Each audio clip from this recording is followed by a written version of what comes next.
สบายดีตอนเช้าท่านผู้ชมที่เคารพสบายดีท่านผู้ชมที่เคารพขอต้อนรับบรรณาทานเข้าสู่การรายงานข่าวเช้าอรุณใหม่จากห้องข่าวโทรภาพแห่งชาติลาวพวกเขาพบกันในเช้ามื้อนี้แม่นมื้อวันศุกร์ที่9มังกร2026นำเสนอข่าวภาคนี้โดยข้าพเจ้าสุทธิเกียรติทวีสุขพร้อมโดยสุริวัลย์ผลเยี่ยมสบายดีสุริวัลย์สบายดีสุทธิเกียรติเจ้าท่านผู้ชมที่เคารพในเช้ามื้อนี้พวกเขาก็ยังมีข่าวต่างๆที่น่าสนใจและสำคัญมานำเสนอเช่นเคยโดยเฉพาะก็คือข่าวการแถลงการของผลสำเร็จกองประชุมใหญ่ผู้แทนทั่วประเทศครั้งที่12ของพรรคประชาชนปฏิวัติลาวซึ่งได้อัดลงด้วยผลสำเร็จอันจบงามในเมื่อวานนี้ที่ผ่านมาอยู่ที่หอประชุมแห่งชาตินครหลวงเวียงจันทน์เจ้าท่านผู้ชมพร้อมเดี๋ยวนั้นเขาก็ยังมีข่าวสำหรับการแสดงศิลปะมิตรภาพอยู่ที่สนามกีฬาแห่งชาติหลัก16มานำเสนอสำหรับท่านใดที่สนใจเขาจะมีรายละเอียดมานำเสนอเจ้าท่านผู้ชมที่เคารพในเช้ามื้อนี้ทำอิฐไปติดตามที่กองประชุมใหญ่ผู้แทนทั่วประเทศครั้งที่12ของพรรคประชาชนปฏิบัติลาวได้รับห้องเอาผลของการปอนบัตรเลือกตั้งเอาคณะบริหารงานศูนย์กลางพรรคสมัยที่12โดยได้เป็นเอกภาพเลือกเอาสหายทองลุ้นศรีสุริตเป็นเลขาธิการใหญ่คณะบริหารงานศูนย์กลางพรรคสมัยที่12กองประชุมใหญ่ผู้แทนทั่วประเทศครั้งที่12ของพรรคประชาชนปฏิบัติลาวได้รับห้องเอาผลของการปอนบัตรเลือกตั้งเอาคณะบริหารงานศูนย์กลางพรรคสมัยที่12ได้เลือกเอากรรมการสมบูรณ์ศูนย์กลางพรรคทั้งหมด73สหายหญิง12สหายประกอบมีดังนี้ 1. สหายทองลุ้นศรีสุริต 2. สหายไซสมพรผู้วิหาร 3. สหายสอนไซศรีพันดร 4. สหายคำพันธ์พรหมทัต 5. สหายกี่แก้วไข่คำพิทูล 6. สหายพลเอกวิไลลาคำฟอง 7. สหายนางสีใสหรือเด็ดมุนซอน 8. สหายเฉลิมไซโกมสิทธิ์ 9. สหายคำพันธ์เผยยวงศ์ 10. สหายอนุภาพตุนาลม 11. สหายทองสลิดมังโนเมฆ 12. สหายนางสุนทรสยจักร 13. สหายนางเวียงทองศรีพันดร 14. สหายกองแก้วไซสงคราม 15. สหายสอนธนูธรรมวงศ์ 16. สหายวิไลวงศ์มุดดาคำ 17. สหายเพชรพรหมพิพักษ์ 18. สหายสันติภาพพรหมวิหาร 19. สหายนางบุญคำบรจิต 20. สหายบัวคงนามวงศ์ 21. สหายนางใบคำคันธิยะ 22. สหายอรุณไซสุนราช 23. สหายนางสวนสวัสดิ์วิยเกต 24. สหายโพไซไซยศร 25. สหายลาวเป่าส่งณวงไซ 26. สหายคำเลียงอุทักไกรซอน 27. สหายบุญจบอุบลประเสริฐ 28. สหายคำผอยวรรณสาร 29. สหายเล็กไหลศรีวิไล 30. สหายคำไหลศรีประเสริฐ 31. สหายวันไซพ้องสวรรค์ 32. สหายนักอาลีวงโนบุญธรรม 33. สหายไพวีศรีบริพา 34. สหายผู้วงอุ่นคำแสน 35. สหายบุญจันทร์ศรีวงพันธ์ 36. สหายท้องสวรรค์พรหมวิหาร 37. สหายไซสนะโคตรภูทร 38. สหายอัศพังทองศรีพันดร 39. สหายลีเบอร์ลีโบเป้า 40. สหายนางบุษดีธนเมือง 41. สหายนางปิงคำราชสีมา 42. สหายพลโทวันทองกองมณี 43. สหายดาววงพรแก้ว 44. สหายมาลัยทองกรมสิทธิ์ 45. สหายบุญคงหลาดเจียมพร 46. สหายวันศรีกัวมัว 47. สหายวิไลวันบุตรดาคำ 48. สหายลินคำดวงสวรรค์ 49. สหายเวียกทวิศรเทพจันทร์ 50. สหายมอนไซลาวมัวส่ง 51. สหายนางอัมไพวรรอบบุญแพง 52. สหายพลจัตวานางลีวงลาวลี 53. สหายพลอยคำฮูงบุญยวง 54. สหายพ้นตีสมพรมิตรพร 55. สหายบุญลายบุตถิ 56. สหายบุญเลื่อมมณีวงศ์ 57. สหายพลจัตวาแป้นคำบุตรจันแพง 58. สหายบุญเหลือพันดานุวงศ์ 59. สหายสันติสุขสิมมาลาวงศ์ 60. สหายทองลีศรีสุริต 61. สหายภูธนุเพชรไซสมบัติ 62. สหายผุดพันธ์แก้ววงไซ 63. สหายเพ็งนิรันดร์คำพันเพ็ง 64. สหายบุญถึงดวงสวรรค์ 65. สหายพลโทคำกิ่งผุยหล่ามณีวงศ์ 66. สหายพลโทวงศรอินปันพิมพ์ 67. สหายพลโทสายใจกรมสิทธิ์ 68. สหายภาคำอินแสง 69. สหายคำลาวันจันทรวัน 70. สหายนางทุมมาลีวงพจันทร์ 71. สหายสุขคำเพชรเฮืองบุตรศรี 72. สหายพลจัตวาค้อนสวรรค์สมภไซ 73. สหายโพไซไข่คำพิทูลกรรมการศูนย์กลางพรรคสำฮองมีจำนวน15สหายหญิง1สหาย 1. สหายวารไซเล็งสวัสดิ์ 2. สหายดาวสวรรค์เครือมีไซ 3. สหายมีไซพงเค 4. สหายคำมอนจันทจิต 5. สหายสุริวัตรสุวรรณจุ่มคำ 6. สหายพลจัตวากองสวัสดิ์บุญเลี้ยง 7. สหายจินดาวงศ์โพสีคำ 8. สหายพิไลทองจิตมณี 9. สหายวรรณไซซาตระกูล 10. สหายพลจัตวาสอนไซจัญญาราช 11. สหายธนงไซขุดไพฑูรย์ 12. สหายนางมีนาศรีวิไล 13. สหายบุญทวีสอสุกัน 14. สหายพลจัตวาสุริไซพิจิตร 15. สหายอาคมเดชวงไซกองประชุมได้เป็นเอกภาพเลือกตั้งเอากรมการเมืองศูนย์กลางพรรคประกอบมี 13 สหายหญิง 1 สหายมีดังนี้ 1. สหายทองลุ้นศรีสุริต 2. สหายไซสมพรพรหมวิหาร 3. สหายสอนไซศรีพันดร 4. สหายคำพันธ์พรหมทัศน์ 5. สหายกีแก้วไข่คำพิทูล 6. สหายพลเอกวิไลหลาคำฟอง 7. สหายนางสีใสลือเด็ดมุนซอน 8. สหายเฉลิมไซกรมสิทธิ์ 9. สหายคำพันธ์เผยยวงศ์ 10. สหายทองสลิดบางหนอเมฆ 11. สหายเพชรพรหมพิพักษ์ 12. สหายพลโทคำเลี้ยงอุทาไกรสอน 13. สหายวันไซพ้องสวรรค์คณะเลขาธิการศูนย์กลางพรรคประกอบมี 11 สหายหญิง 4 สหายมีดังนี้ 1. สหายทองลุ้นศรีสุริต 2. สหายพลเอกวิไลหลาคำฟอง 3. สหายนางสีใสลือเด็ดมุนซอน 4. สหายเพชรพรหมพิพักษ์ 5. สหายวันไซพ้องสวรรค์ 6. สหายอนุภาพตุนาลม 7. สหายนางสุนทรสยจักร 8. สหายนางเวียงทองศรีพันดร 9. สหายนางบุญคาบรจิต 10. สหายพลโทวันทองกองมณี 11. สหายพลโทวงศรอินปานพิมพ์กองประชุมข้างปฐุมฤกษ์ของคณะบริหารงานศูนย์กลางพรรคครั้งที่ 12 ได้เป็นเอกสารอย่างสมบูรณ์เลือกตั้งเอาสหายทองลุ้นศรีสุริตเป็นเลขาธิการใหญ่คณะบริหารงานศูนย์กลางพรรคสมัยที่ 12 สหายพลเอกวิไลหลาคำฟองเป็นผู้ประจำการคณะเลขาธิการศูนย์กลางพรรคเลือกเอาสหายวันไซพ้องสวรรค์เป็นประธานคณะกวดกาศูนย์กลางพรรคเลือกเอารองประธานคณะกวดกาศูนย์กลางพรรค6 สหายประกอบมีดังนี้ 1. สหายคำไหลศรีประเสริฐ 2. สหายนางปิงคำลาสสีมา 3. สหายสุขคำเพชรเฮืองบุตรศรี 4. สหายคำสุขอ่อยยวงศ์ 5. สหายส้มซืนใส่เกยยาจงตัว 6. สหายกงใจวีรศักดิ์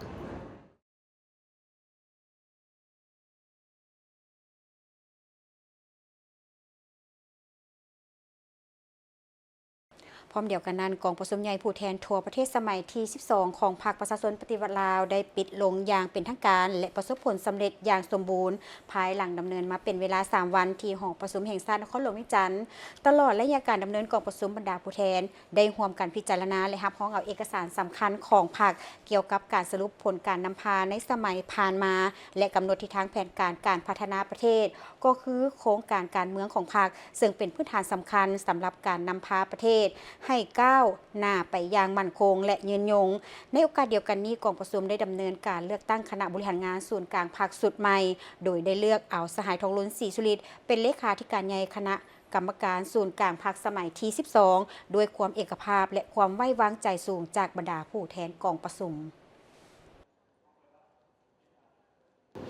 กองประชุมใหญ่ผู้แทนทั่วประเทศครั้งที่ 12 ของพรรคประชาชนปฏิวัติลาวได้ดำเนินอย่างเป็นทางการแต่วันที่ 6 ถึงวันที่ 8 มังกร 2026 นี้ที่นครหลวงวิจันทร์ภายใต้ขบวนยกสูงบทบาทการนำพาที่เข้มแข็งของพรรคตั้งหน้าสร้างเศรษฐกิจเอกราชเป็นเจ้าตนเองสืบต่อบูรณะระบอบประชาธิปไตยประชาชนให้นักแน่นก้าวขึ้นสู่สังคมนิยมกองประชุมครั้งนี้มีผู้แทนสมบูรณ์เข้าร่วมทั้งหมด835สหายหญิง123สหายเป็นตัวแทนให้แก่สมาชิกพรรคทั้งหมดในทั่วประเทศ 421,865 สหายพร้อมทั้งแขกถึกเชิญเข้าร่วม391สหายกองประชุมใหญ่ได้ดำเนินภายใต้บรรยากาศแห่งความสามัคคีเป็นเอกภาพความฟดฟื้นปฏิบัติและด้วยความรับผิดชอบการเมืองอันสูงส่งของผู้แทนกองประชุมใหญ่เคียงคู่กับความสนใจและการติดตามอย่างใกล้ชิดของทั่วสังคมกองประชุมใหญ่ได้ค้นคว้าตกลงรับร้องเอาปัญหาสำคัญของพรรคและของชาติด้วยความเป็นเอกภาพสูงโดยได้พิจารณาและรับร้องเอาโครงการการเมืองของพรรคฉบับที่ 3 เกี่ยวกับการบูรณะระบอบประชาธิปไตยประชาชนก้าวขึ้นสู่สังคมนิยมซึ่งเป็นเอกสารสำคัญแม่นทฤษฎีปฏิบัติของพรรคเ เป็นทวนไฟยังทางให้แก่พรรคและทั่วปวงชนในภารกิจปกปักรักษาและพัฒนาประเทศชาติโครงการการเมืองเป็นขีดหมายสำคัญประวัติศาสตร์ส่องแสงให้เห็นอย่างมีชีวิตชีวาถึงการเติบใหญ่ขยายตัวของพรรคเฮาตลอดระยะ 70 ปีแห่งการนำพาภารกิจต่อสู่กู้ชาตินำพาภารกิจปกปักรักษาและพัฒนาประเทศชาติก็คือนำพาภารกิจเปลี่ยนแปลงใหม่พร้อมกันนั้นก็ยกให้เห็นถึง 6 บทเรียนที่มีลักษณะกฎเกณฑ์ของการปฏิบัติลาวโครงการการเมืองฉบับนี้กำหนดจุดหมายและบาทก้าวเดินที่เป็นพื้นฐานให้แก่การสร้างบาทเดียวที่แข็งแรงทั้งเป็นยุทธศาสตร์และวิสัยทัศน์ของพรรคในภารกิจการบูรณะระบอบประชาธิปไตยประชาชนก้าวขึ้นสู่สังคมนิยมฮอดปี 2055 วันสั่งตั้งพรรคครบรอบ100 ปีสู่สนสร้างประเทศเฮาเป็นประเทศกำลังพัฒนาที่มีรายรับปานกลางสูงยับเข้าใกล้ประเทศที่มีรายรับสูงมีระบบการเมืองที่เข้มแข็งมีพื้นฐานเศรษฐกิจที่ทันสมัยกำลังการผลิตได้รับการพัฒนารอบด้านโดยมีการพัวพันการผลิตที่สอดคล้องและก้าวหน้าชีวิตการเป็นอยู่ของประชาชนบรรดาเผ่ามีพื้นฐานอันนักแน่นก้าวขึ้นสู่ความอิ่มหนำสำราญเพื่อบรรลุจุดหมายดังกล่าวโครงการการเมืองได้กำหนดเอา11เนื้อในพื้นฐานของการบูรณะระบบประชาธิปไตยประชาชนก้าวขึ้นสู่สังคมนิยมกองประชุมใหญ่ได้พิจารณาและเป็นเอกภาพสูงรับร้องเอารายงานการเมืองที่ได้ตีราคาอย่างลึกซึ้งต่อหมากผลแห่งการจัดตั้งปฏิบัติมติกองประชุมใหญ่ครั้งที่11ใน5 ปีที่ผ่านมาภายใต้การนำพาซี่น้ำของคณะบริหารงานส่วนกลางพรรคประเทศของพวกเขาสามารถผ่านผ่าความยุ่งยากและแก้ไขปัญหาที่เกิดขึ้นได้โดยพื้นฐานเศรษฐกิจสังคมรักษาทวงทาเติบโตต่อเนื่องเศรษฐกิจมหาภาคมีเสถียรภาพสามารถควบคุมได้ภัยเงินเฟ้อการดุลเดียงทางด้านเศรษฐกิจฟื้นตัวและมีพื้นฐานที่ดีขึ้นปัญหาเข่งห้อนทางด้านเศรษฐกิจการเงินได้รับการแก้ไขและผ่อนคลายลงเทื่อละก้าวเพื่อสืบต่อยู่แหงภารกิจบูรณะระบอบประชาธิปไตยประชาชนให้นักแน่นก้าวขึ้นสู่สังคมนิยมกองประชุมใหญ่ได้วางทิศทางเพื่อพันขยายเนื้อในของโครงการการเมืองของพรรคฉบับที่ 3ให้เป็นระบบต่อเนื่องนักแน่นวางทิศทางระยะแต่ปี 2016 ถึง 2035 สร้างบรรดาปฐมปัจจัยที่ยู่แหงการบูรณะระบอบประชาธิปไตยประชาชนให้ได้รับการยกระดับขึ้นอย่างนักแน่นมีความสามัคคีทั่วปวงชนรับประกันเสถียรภาพทางด้านการเมืองและความเป็นระเบียบเรียบร้อยในสังคมอำนาจอธิปไตยแห่งชาติได้รับการปกปักรักษาไว้ได้อย่างมั่นคงพัฒนาเศรษฐกิจสังคมตามทิศสีเขียวและยืนยงเศรษฐกิจมหาภาคมีเสถียรภาพซุ่มใส่สร้างเศรษฐกิจเอกราชเป็นเจ้าตนเองให้เข้มแข็งประเทศชาติหลุดพ้นออกจากสถานภาพประเทศด้อยพัฒนารับประกันความมั่นคงกองประชุมใหญ่ได้รับพ้องเอา11โครงเขตเรียกงานที่มีความนักแน่นเข้มแข็งกองประชุมใหญ่ได้เลือกตั้งคณะบริหารงานศูนย์กลางพรรคสมัยที่ 12 ประกอบด้วยกรรมการสมบูรณ์จำนวน73สหายและกรรมการสำรองจำนวน15สหายเพื่อเป็นแกนสารแห่งความสามัคคีและสติปัญญาของพรรคเขาที่นำพาทั่วพรรคทั่วรัฐทั่วกำลังประกอบอาวุธและปวงชนลาวทั้งชาติพันขยายและจัดตั้งปฏิบัติมติกองประชุมใหญ่ครั้งที่ 12 ของพรรคให้มีผลสำเร็จตัวจริงกองประชุมครบคณะข้างปฐมฤกษ์ของคณะบริหารงานศูนย์กลางพรรคสมัยที่ 12 ได้เป็นเอกภาพเลือกตั้งเอากรรมการกรมการเมืองศูนย์กลางพรรคจำนวน13สหายได้เลือกเอากรรมการคณะเลขาธิการศูนย์กลางพรรคจำนวน11สหาย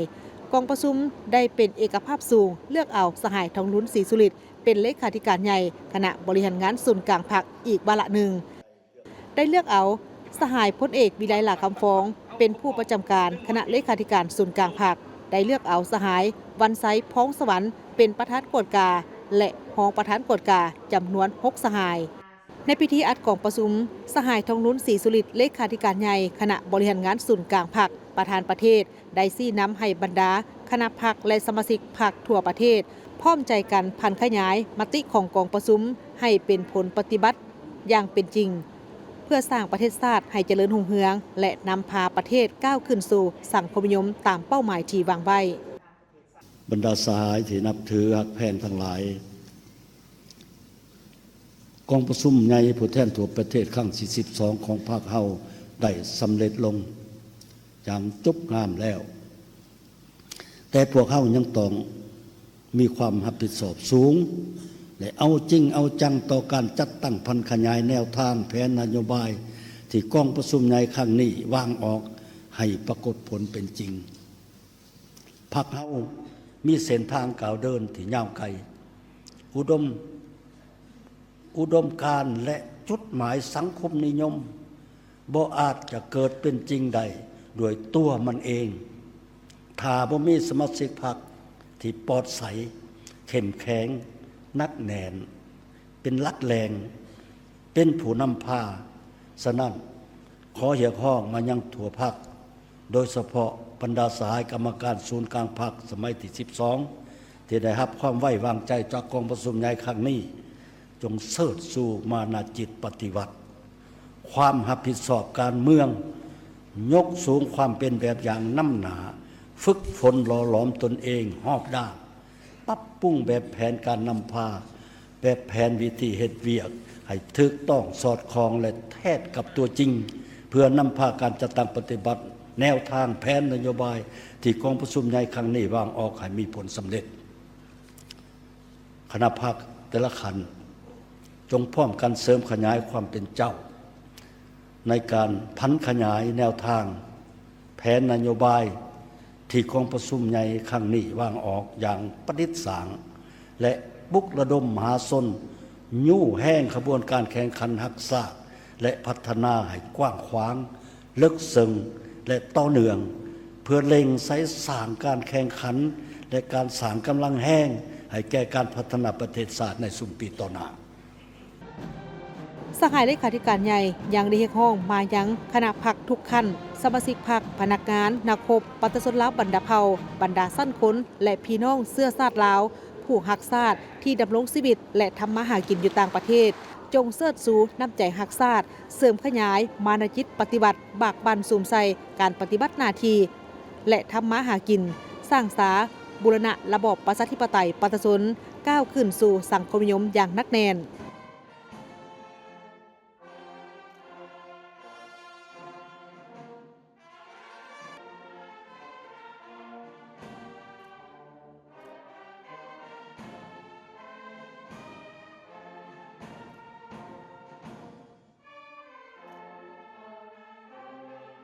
ท่านผู้ชมและพร้อมเดียวกันนั้นสหายกี้แก้วไข่คำพิทูลกรรมการกรมการเมืองศูนย์กลางพรรคหัวหน้ากองเลขากองประชุมใหญ่ผู้แทนทั่วประเทศครั้งที่12ของพรรคประชาชนปฏิวัติลาวก็ได้แถลงข่าวผลสำเร็จของกองประชุมใหญ่ในครั้งนี้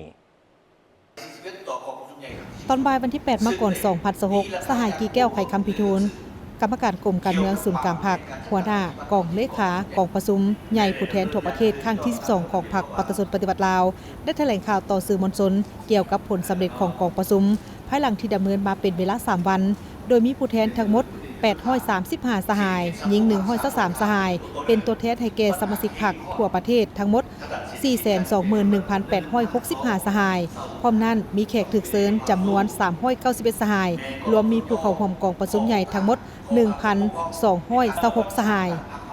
กองประชุมใหญ่ครั้งที่12ของพรรคแม่นเหตุการณ์ทางด้านการเมืองสังคมอันสำคัญยิ่งของสาธารณรัฐประชาธิปไตยประชาชนลาวและได้ดำเนินอย่างถูกต้องตามกฎระเบียบของพรรคภายใต้บรรยากาศสร้างสรรค์มีความรับผิดชอบสูงและได้สิ้นสุดลงด้วยผลสำเร็จอันจบงามภายใต้คำขวัญ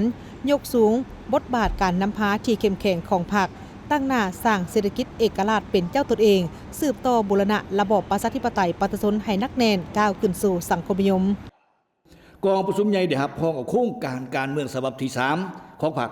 ที่เสนอโดยสายทองรุ่นศรีสุริตเลขาธิการใหญ่คณะบริหารงานศูนย์กลางพรรคซึ่งเป็นเอกสารสำคัญที่กำหนดทิศทางพื้นฐานให้แก่การวางยุทธศาสตร์วิสัยทัศน์ของพรรคโครงการเมืองฉบับนี้ได้ตีราคาการจัดตั้งปฏิบัติโครงการเมืองฉบับที่2ก็คือการนำพาเฮ็ดสำเร็จภารกิจปลดปล่อยศาสตร์และสร้างพื้นฐานของระบอบประชาธิปไตยประชาชนก้าวขึ้นสู่สังคมนิยมซึ่งได้แบ่งออกเป็น3ระยะพรรคนำพาภารกิจปลดปล่อยศาสตร์พรรคนำพาภารกิจปกปักรักษาและสร้างสาประเทศศาสตร์และพรรคนำพาภารกิจเปลี่ยนแปลงใหม่พร้อมกันนั้นได้ยกเห็นบทเรียนที่มีลักษณะเป็นกฎเกณฑ์ของการปฏิวัติลาว6ประการพ พร้อมนั้นยังได้วางจุดหมายฮอดปี2025เมื่อวันสร้างตั้งพรรคเฮาครบรอบ100 ปีแม่นสู่ส้นสร้างประเทศเฮาเป็นประเทศกำลังพัฒนาที่มีรายรับปานกลางสูงยับเข้าใกล้ประเทศที่มีรายรับสูงมีระบบการเมืองที่เข้มแข็งมีพื้นฐานเศรษฐกิจที่ทันสมัยกำลังการผลิตได้รับการพัฒนารอบด้านโดยมีการพัวพันการพิธีสอดคล้องและก้าวหน้ากองประชุมใหญ่ได้พิจารณาและรับพ้องเอาแผนพัฒนาเศรษฐกิจสังคมแห่งชาติ5 ปีครั้งที่10 2026 ถึง 2030 แม่นแผนพันขยายมติกองประชุมใหญ่ครั้งที่12เป็นแผนงานโครงการระดับชาติรวมทั้งขอบการลงทุนสำหรับโครงการเหล่านั้นในนั้นได้กำหนดออกเป็น6เป้าหมายใหญ่เพื่อสืบต่อปฏิบัติแผนพัฒนาเศรษฐกิจสังคมให้ขยายตัวอย่างต่อเนื่องกองประชุมใหญ่ได้พิจารณาและรับพ้องเอากฎระเบียบพรรคสมัยที่12เพื่อให้สอดคล้องห้องหับกับการจัดตั้งปฏิบัติแนวทางการเมืองของพรรคสุกยู่เวียกงานก่อสร้างพรรคเฮ็ดให้พรรคมีความปลอดใสเข้มแข็งนักแน่นมีความสามารถเพียงพอในการนำพาภารกิจปกปักรักษาและพัฒนาประเทศชาติในระยะใหม่ก้าวขึ้นสู่สังคมนิยมอย่างนักแน่นกองประชุมใหญ่ได้พิจารณาและรับพ้องเอาบทสำรวจการนำพารวมของคณะบริหารงานศูนย์กลางพรรคสมัยที่11ซึ่งได้ตีราคาสูงต่อกับความปากบั่นพยายามอันตั้งหน้าและความเป็นเจ้าการประดิษฐ์สร้างในการเสริมขยายมูลเสื้อและบทเรียนอันประเสริฐของพรรคในการเพิ่มทวีความสามัคคีเป็นเอกภาพอยู่ภายในพรรคยกสูงความรับผิดชอบต่อหน้าที่การเมืองดำเนินการปรับปรุงดัดแปลงกลไกการนำพาซี่น้ำของศูนย์กลางพรรคและคณะพรรคแต่ละคันปลุกระดมทั่วพรรคและทั่วปวงชนเข้าร่วมการจัดตั้งปฏิบัติแนวทางการเมืองของพรรคให้มีผลสำเร็จกองประชุมใหญ่ของพวกเขาครั้งนี้ยังได้เป็นเอกสารเลือกตั้งเอาคณะบริหารงานศูนย์กลางพรรคสมัยที่12ซึ่งประกอบด้วยกรรมการสมบูรณ์73 สหายและกรรมการสำรอง15 สหายเพื่อเป็นแกนสารนำพาทั่วปวงพรรคทั่วรัฐทั่วกำลังประกอบวุฒิและพวกชนเหล่าทักษะจัดตั้งปฏิบัติมติกองประชุมใหญ่ครั้งที่12ของพรรคให้ปรากฏผลเป็นจริงสร้างบาทก้าวมุกทะลุในการสร้างการหันเปลี่ยนที่แข็งแรงในการพัฒนาและพาประเทศชาติก้าวขึ้นอย่างนักแน่นต่อไปในกองประชุมครบคณะครั้งปฐมฤกษ์ของคณะบริหารงานศูนย์กลางพรรคสมัยที่12ยังได้เป็นเอกภาพสูงเลือกตั้งคณะกรรมการกรมการเมืองศูนย์กลางพรรคจำนวน13 สายเลือกเอากรรมการคณะเลขาธิการศูนย์กลางพรรคจำนวน11 สายกองประชุมได้เป็นเอกภาพอย่างสูงเลือกเอาสหายทองรุ่นศรีสุริกเป็นเลขาธิการใหญ่คณะบริหารงานศูนย์กลางพรรคพร้อมกันนั้นก็ได้เลือกตั้งเอาสายพลเอกวิไลหลาคำฟ้องเป็นผู้ประจำการคณะเลขาธิการศูนย์กลางพรรคกองประชุมยังได้เลือกตั้งประธานบรรดาห้องประธานคณะกวดกาศูนย์กลางพรรคประกอบด้วย6 สายโดยแม่นสายวันไซพอกสวรรค์เป็นประธานในกองประชุมครบคณะข้างปฐมฤกษ์ของคณะบริหารงานศูนย์กลางพรรคสมัยที่12ได้เป็นเอกภาพเลือกตั้งกรรมการกรมการเมืองศูนย์กลางพรรคจำนวน13 สหายเลือกเอากรรมการคณะเลขาธิการศูนย์กลางพรรคจำนวน11 สหายกองประชุมได้เป็นเอกภาพอย่างสูงเลือกเอาสหายทองลุ้นศรีสุริตเป็นเลขาธิการใหญ่คณะบริหารงานศูนย์กลางพรรคพร้อมนั้นได้เลือกเอาสหายวิไลหลาคำฟ้องเป็นผู้ประจำการคณะเลขาธิการศูนย์กลางพรรคกองประชุมได้เลือกประธานบรรดาของประธานคณะกวดกาศูนย์กลางพรรคประกอบด้วย6 สหายโดยแม่นสหายวันไซพ้องสวรรค์เป็นประธานกองประชุมได้เรียกร้องมายังคณะพรรคทุกขั้นสมาชิกพรรคทุกสหายจงเชิดชูความเป็นแบบอย่างน้ำหน้าในทุกด้านนำพามหาชนปฏิบัติมติของกองประชุมใหญ่ครั้งที่12ให้ปรากฏผลเป็นจริงพร้อมนี้เรียกร้องมายังพนักงานนักรบประชาชนลาวบรรดาเผ่าบรรดาสั้นคนและพี่น้องเสื้อชาติลาวที่รักชาติที่ดำรงชีวิตและทำมาหากินอยู่ต่างประเทศจงเชิดชูน้ำใจรักชาติเสริมขยายมานาจิตบากบั่นบุกบืนเข้าใส่การปฏิบัติหน้าที่ทำมาหากินและสร้างสาบูรณะระบอบประชาธิปไตยประชาชนก้าวเดินสู่จุดหมายสังคมนิยมอย่างนักแน่น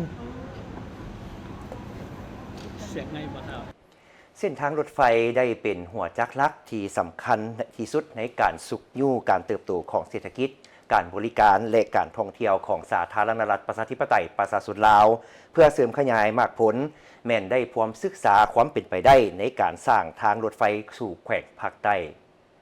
ำลังเตรียมเข้าสู่ CA แล้ว ท่านเล็กไหลศรีวิไลเลขาคณะพรรคกระทรวงโยธาธิการและขนส่งได้ให้สัมภาษณ์ต่อสื่อมวลชนในวันที่ 8 ปังกร2026 นี้ที่กองประชุมใหญ่ผู้แทนทั่วประเทศครั้งที่ 12 ของพรรคประชาชนปฏิวัติลาว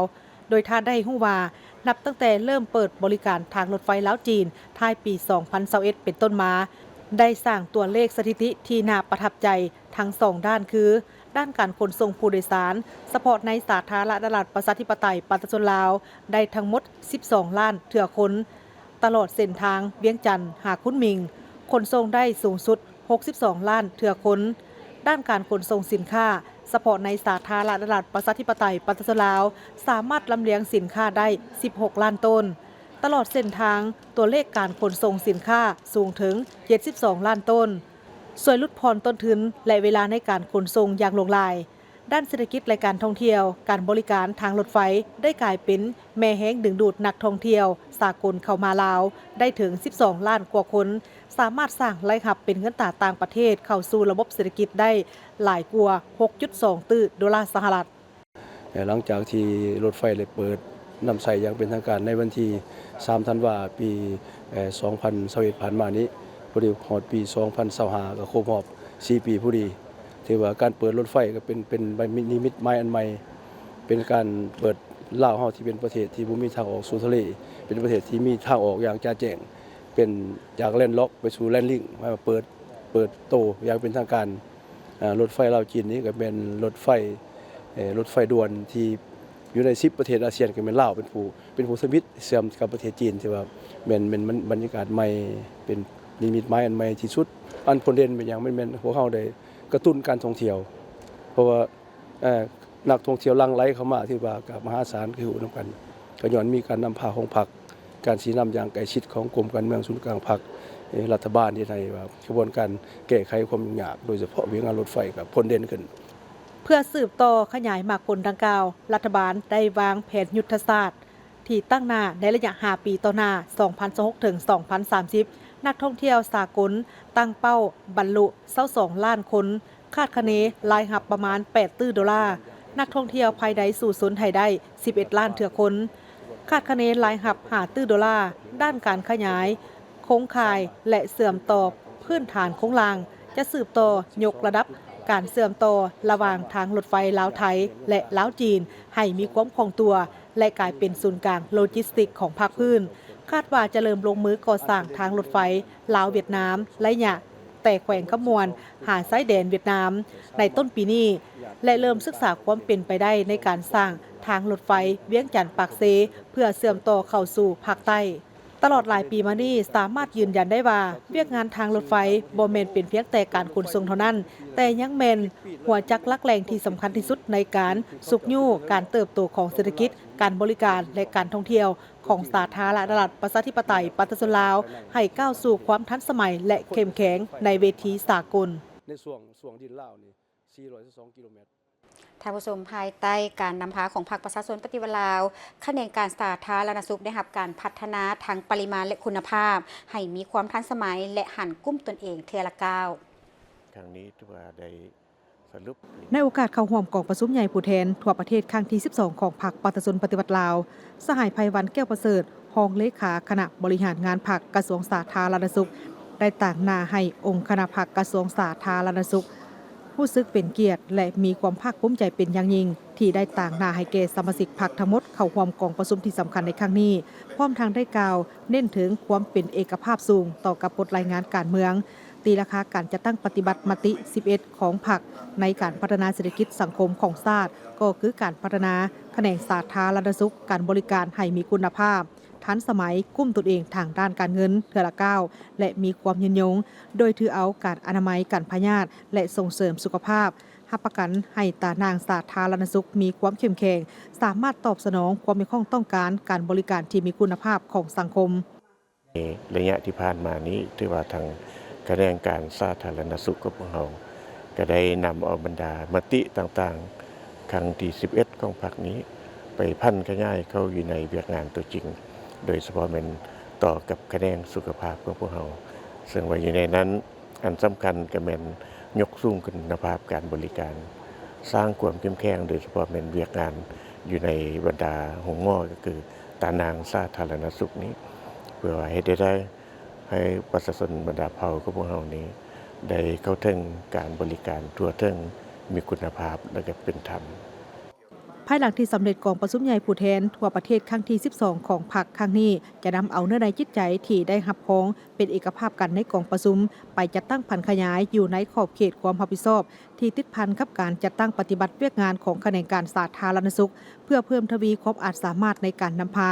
และความเป็นแบบอย่างน้ำหน้าขององค์คณะพรรคปรับปรุงการคุ้มครองบริหารการบริการสาธารณสุขให้มีคุณภาพทันสมัยและกุ้มตนเองเทื่อละก้าว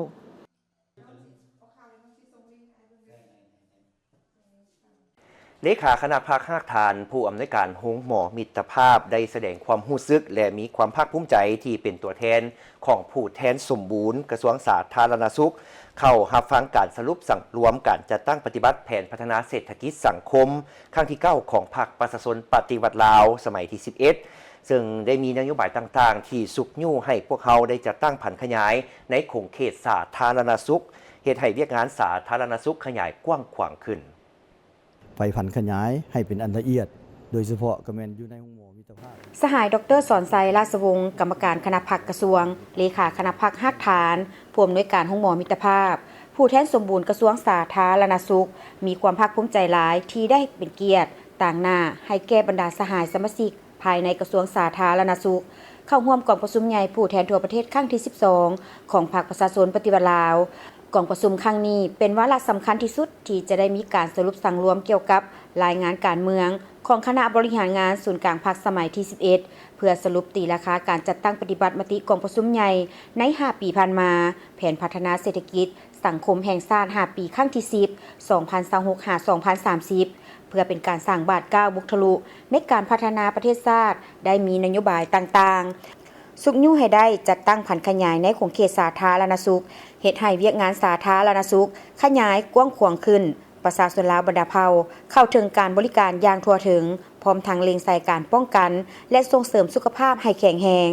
ในระยะการจัดตั้งปฏิบัติมติ11ของพรรคประชาชนปฏิวัติลาวนี้ในโครงเขตสาธารณสุขโดยเฉพาะแม่นห้องหมอมิตรภาพได้เอาใจใส่ในการปฏิบัติแผนยุทธศาสตร์พัฒนาสาธารณสุขโดยเฉพาะแม่นบรรดานโยบายต่างๆที่กระทรวงสาธารณสุขได้วางออกก็คือบรรดาตัวซี่วัดที่สภาหับหองเป็นต้นว่า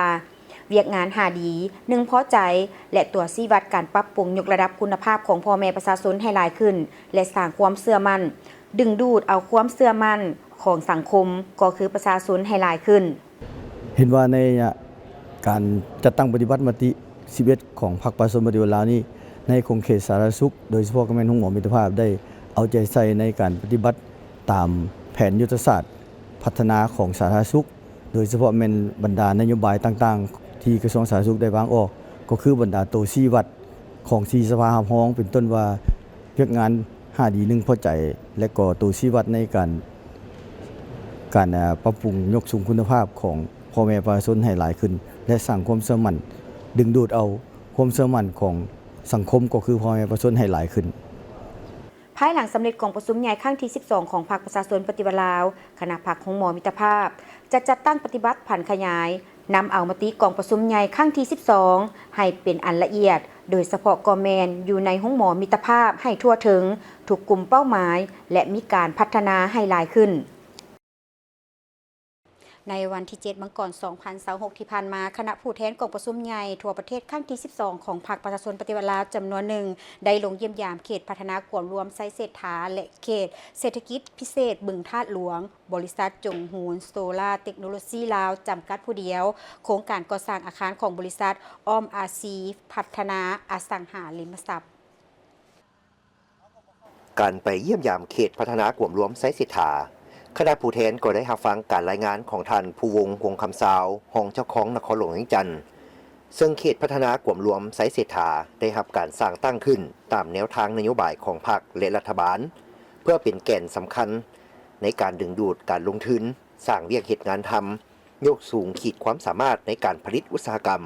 เพื่อปรับปรุงโครงสร้างเศรษฐกิจให้ทันสมัยและยืนยงภายใต้การนำพาอันสลาดซองใสของพรรคการชี้นำนำพาของรัฐบาลและการอำนวยความสะดวกจากแขนงการต่างๆ เขตพัฒนากรมหลวงไซเสถาแห่งนี้กำลังมีความก้าวหน้าอย่างต่อเนื่องในการพัฒนาพื้นฐานโครงสร้างเป็นต้นแมนเส้นทางระบบไฟฟ้าน้ำประปาระบบสาธารณูปโภคและสภาพแวดล้อมที่เอื้ออำนวยต่อกิจการลงทุนและการดำรงชีวิตของพนักงานกรรมกรและประชาชนพร้อมนั้นยังมีโครงการลงทุนจากภายในและต่างประเทศเข้ามาดำเนินกิจการอย่างต่อเนื่องซึ่งสร้างมูลค่าเพิ่มมีการเติบโตทางเศรษฐกิจและเติบโตของอัตราการจ้างงานและอื่น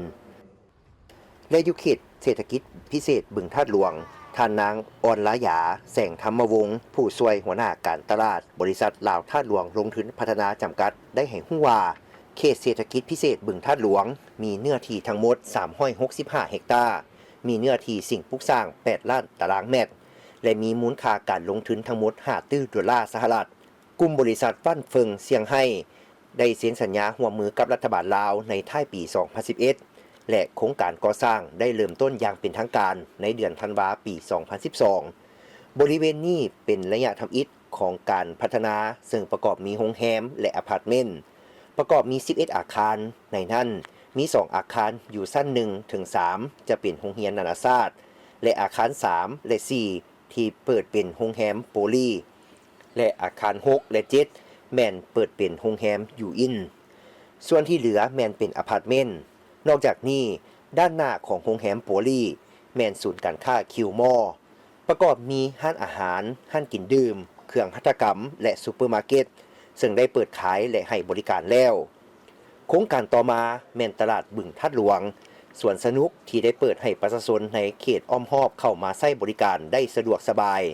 ปัจจุบันเขตเศรษฐกิจพิเศษบึงธาตุหลวงมี3โครงการใหญ่ที่เล็งใส่ในการพัฒนาก็คือโครงการสร้างสนามกอล์ฟ18ขุมโครงการก่อสร้างห้องการปกครองนครหลวงและการสร้างพระพุทธรูปขนาดใหญ่ใจกลางบึง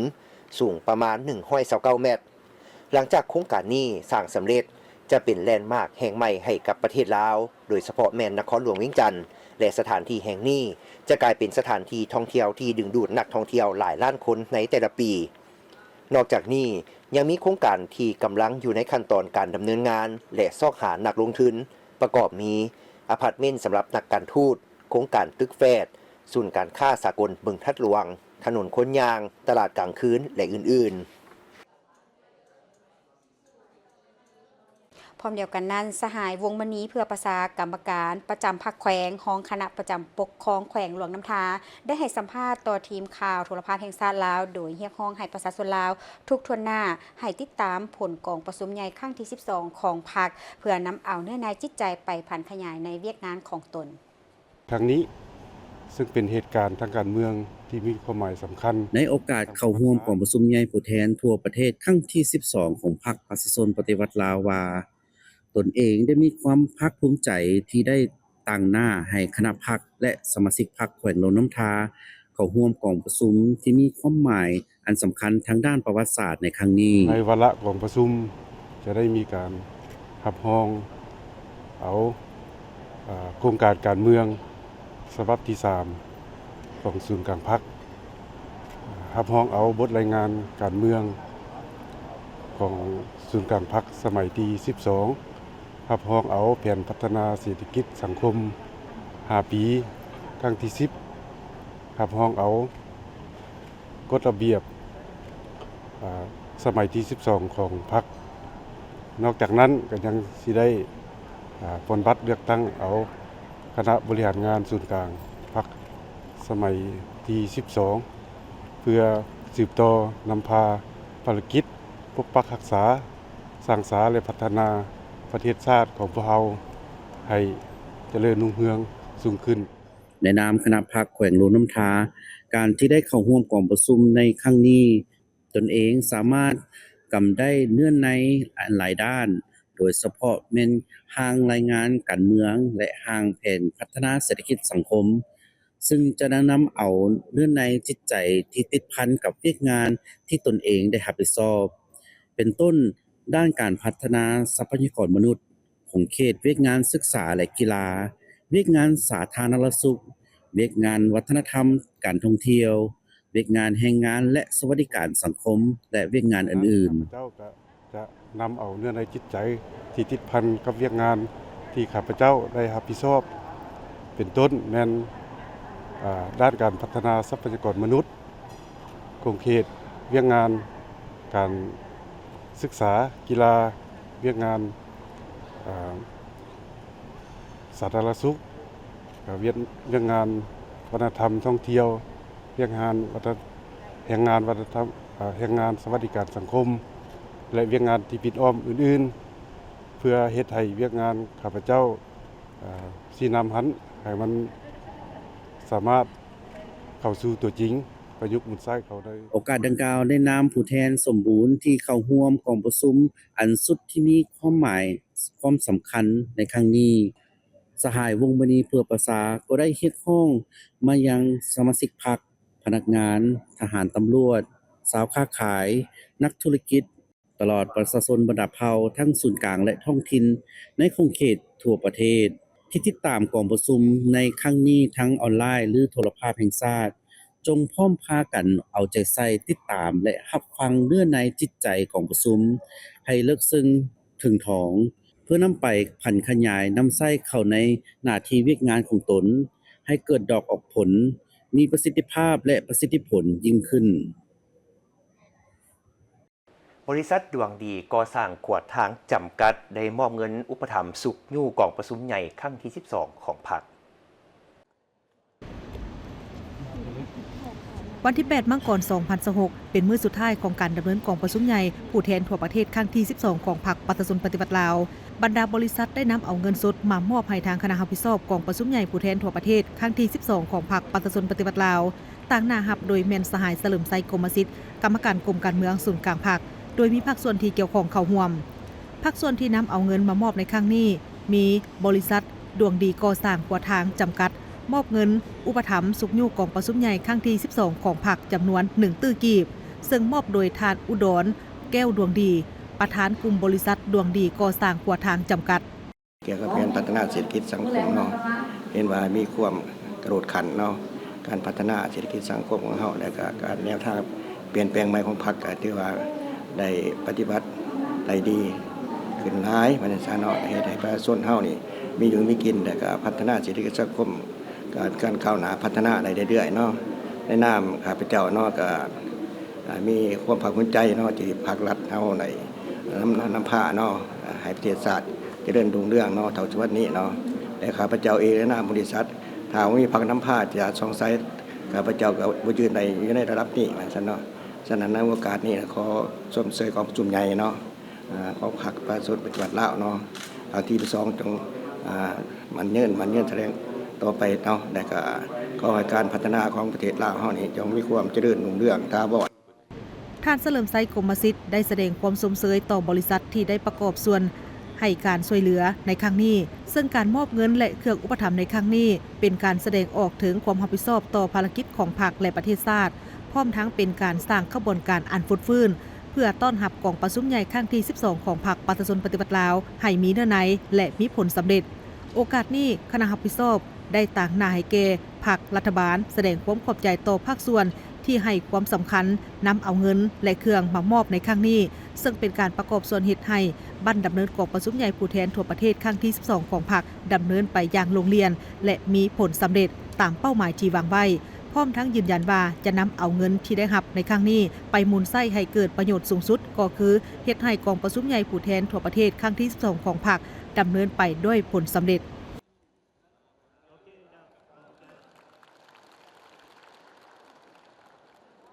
ท่านผู้ชมเพื่อเฉลิมฉลองและสมเสยผลสำเร็จกองประชุมใหญ่ผู้แทนทั่วประเทศครั้งที่ 12 ของพรรคประชาชนปฏิวัติลาวโดยอยู่ที่สนามกีฬาแห่งชาติหลัก 16 จะได้มีการแสดงศิลปะพิเศษลาวเวียดนาม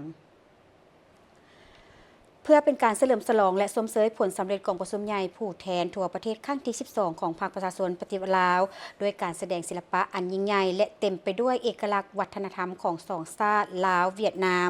ซึ่งการแสดงจะเริ่มเวลา 19:00 ของวันที่ 9 มังกร 2026 อยู่ที่สนามกีฬาแห่งชาติสำหรับท่านใดที่จะเข้าร่วมเพิ่นจะเปิดให้ชมฟรีโดยบ่เสียค่าซึ่งการแสดงดังกล่าวเป็นการแสดงพิเศษระหว่างลาวเวียดนามเจ้า ท่านใดที่สนใจก็สามารถเข้าไปชมได้อยู่ที่สนามกีฬาแห่งชาติหลัก 16 นับแต่เวลา 16 โมงถึง 21:30 ในมื้อนี้วันที่ 9 มังกร 2026 ไปชมกันหลายๆเนาะเพื่อเป็นการเฉลิมฉลองให้แก่ผลสำเร็จของกองประชุมใหญ่ผู้แทนทั่วประเทศครั้งที่ 12 ของพรรคประชาชนปฏิบัติลาวของพวกเขา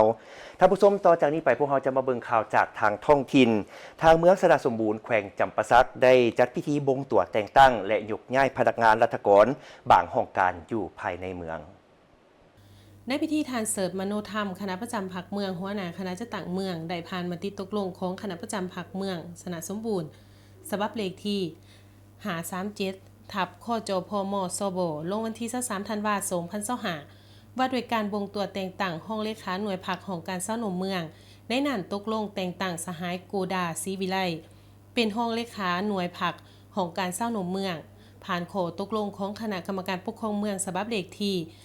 210ทับคปมสบลงวันที่17ตุลาคม2025ว่าด้วยการแต่งตั้งห้องเลขาคณะบริหารงานเศร้าหนุ่มประชาชนปฏิบัติลาวเมืองตกลงแต่งตั้ง